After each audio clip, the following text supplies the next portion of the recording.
Gold fever builds fortunes and destroys lives. If you're the first in, you make a fortune. If you're the last in, you lose all your money.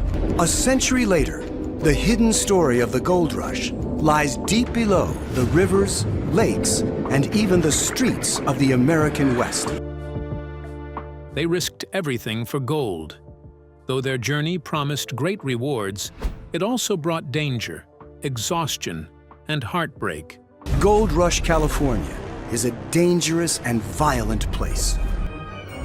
You had people coming from all over the world trying to strike it rich, and that caused tension. Behind the hard work and success were real people, some whose stories ended far too soon. Some deaths came suddenly. Others followed quiet struggles the cameras never showed. Who are these Gold Rush members we've lost, and who are the ones still with us? Here are 10 beloved stars whose tragic deaths still haunt fans today. Number 10. Dakota Fred Hurt.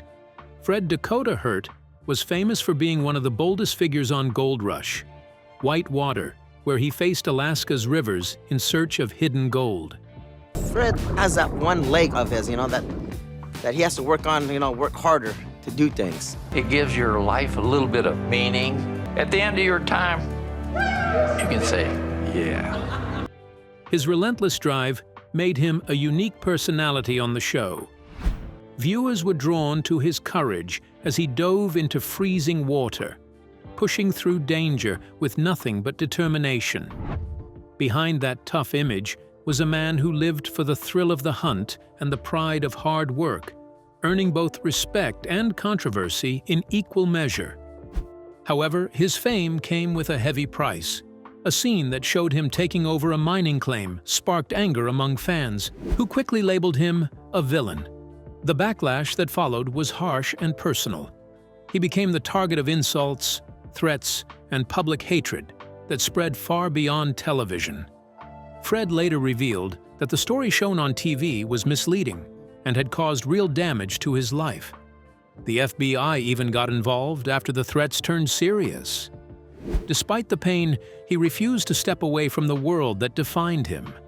Alongside his son Dustin, he continued mining, determined to prove that he was an honest, hard-working man, not the heartless claim jumper many believed him to be. Then came the fight he couldn't win. In early 2023, Fred faced his hardest battle yet, Stage 4, brain cancer. He shared the diagnosis with the same bluntness that defined his career, saying he had lived a full and adventurous life. 4 months later, he died at 80, surrounded by family, just one day after his birthday. His family called him a fighter to the end and asked fans to honor him by supporting the Micro Works Foundation, a cause he deeply valued. While Fred succumbed to the illness he had been battling for a while, another member did not have the privilege to be surrounded by family in his final moments. Who is this? Let's find out. Number 9. James Harness.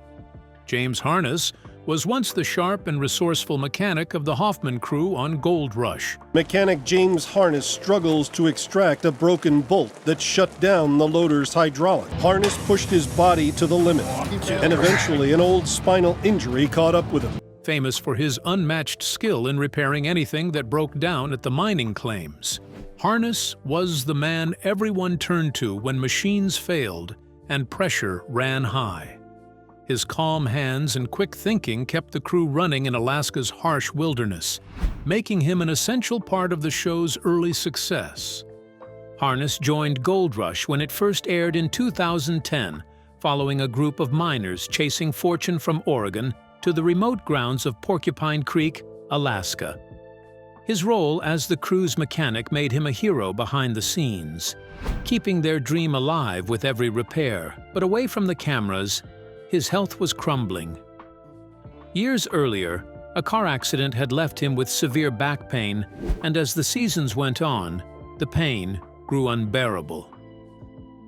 By the end of Season 2, he could no longer keep up with the physical demands of mining and was forced to step away from the show he helped build. On Thursday, a Discovery Channel spokesperson confirmed his death at the age of 57, but did not share the cause. Gold Rush creator Todd Hoffman paid tribute to his former crew member with a simple message, R.I.P. While Harness's death was unexpected and sad, the next person on the list indeed lived his life to the fullest before his death. Let's get into it. Number 8. John Schnabel. John Schnabel, one of the respected figures on the Gold Rush, was respected for his long experience in mining. As the owner of the Big Nugget Mine in Porcupine Creek, Alaska, he worked closely with his grandsons Parker and Payson, helping them learn the trade. Growing up, Parker Schnabel always looked to his grandfather for advice. Just keep working towards the better ground, and eventually you'll hit it. His calm presence and practical wisdom made him a central part of the show. When age and illness began to slow him down, Parker took over management of the mine, continuing the family's gold mining legacy under his grandfather's watchful eye. Schnabel's life began far from Alaska. He was born in Kansas in 1920 and lived through the hardship of the Great Depression. In his early years, he became involved in bootlegging and eventually moved to Alaska to escape the authorities. There, his life took a new turn. He joined the Army Air Corps during the Second World War and later married Irma Dyer in 1950. Together, they had 5 children.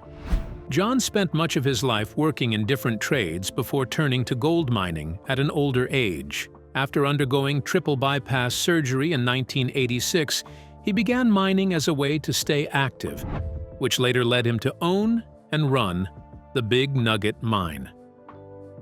In his later years, Schnabel faced health challenges, including cancer and heart problems, which were shown on Gold Rush. Despite his illness, he remained involved in the mining operations and continued offering advice to Parker, who looked up to him as both mentor and family. On a Friday morning, John Schnabel died peacefully in his sleep at the age of 96. However, not everyone had the opportunity for a peaceful death like John Schnabel's. For some, it came unexpectedly, without prior warnings. Number 7. Bruce Walker. Jesse Goins became known to fans through Gold Rush, Dave Turin's Lost Mine. I believe Jesse drives that haul truck faster than his own truck. He just goes. It'd be nice to prove to people that we can find the gold and to prove ourselves as a team. Where he worked as the gold room operator. His job was crucial, cleaning, weighing, and refining the gold after long, grueling days in the field. His calm, careful nature and quiet determination made him one of the most trusted men on the crew. Fellow miners admired his focus and respect for the craft, while viewers saw him as a steady presence who took pride in every ounce of gold he handled. Behind the scenes, Jesse was known for his kindness and humility. Fellow cast member Nathan Clark described him as a generous man who always put others before himself. He shared how Jesse would gladly give away his meal to someone hungrier, calling him the kindest soul you could ever meet.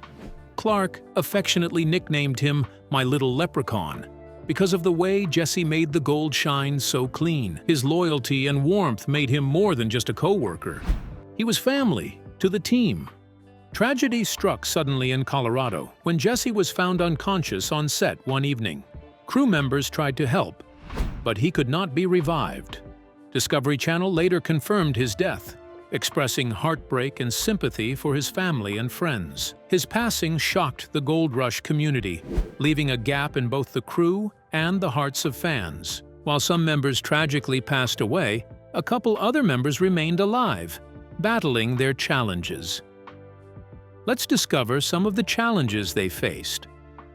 Number 6. Parker Schnabel. It costs $1,000 a day to run the Big Nugget Mine. Parker is out of options, while Parker stockpiles the reserve dirt. Grandpa John runs it through the wash plant. In April 2025, rumors spread across social media claiming that Gold Rush star Parker Schnabel had been sentenced to life in prison. The claim appeared in videos and posts on TikTok, Facebook, and X, with one TikTok clip alone gathering over 700,000 views. Some users even shared an edited image showing a supposed Fox News broadcast with the headline, "Parker Schnabel sentenced to life imprisonment." The rumor quickly caught attention, leaving many fans confused and searching for answers. However, the story was completely false. Searches through major news outlets, including Fox News, CNN, and Discovery Channel, found no reports of any charges or sentencing involving Parker. A Discovery Channel spokesperson later confirmed there was no truth to the claim. The hoax appears to have started from a YouTube channel called Top Rewind, which uploaded a video on April 27th, falsely claiming Parker was imprisoned for environmental crimes. The video used artificial intelligence to generate a fake script and computer-generated narration, along with visuals marked as altered or synthetic content. The AI-generated video described a fictional story of Schnabel being convicted for willful environmental violations and sentenced to life with no parole. It mixed dramatic narration with false details about his supposed disappearance and negotiations for restitution. Despite clear signs of fabrication, the video gained hundreds of thousands of views before being reposted across social media. This false report followed a pattern of similar online hoaxes targeting other Gold Rush stars like Tony and Mike Beets, as well as other reality TV personalities. These fake stories are often created to attract views and earn ad revenue. In reality, Parker Schnabel remains free and continues his work in gold mining, while the life sentence story stands as yet another example of AI-driven misinformation. For Parker, it was a completely reversible challenge, while for others weren't so lucky. What does that mean? Number 5. Freddy Dodge. Freddy Dodge, a longtime star of Gold Rush, was one of the most respected miners on the show before moving on to the spin-off Gold Rush, Mine Rescue with Juan Ibarra.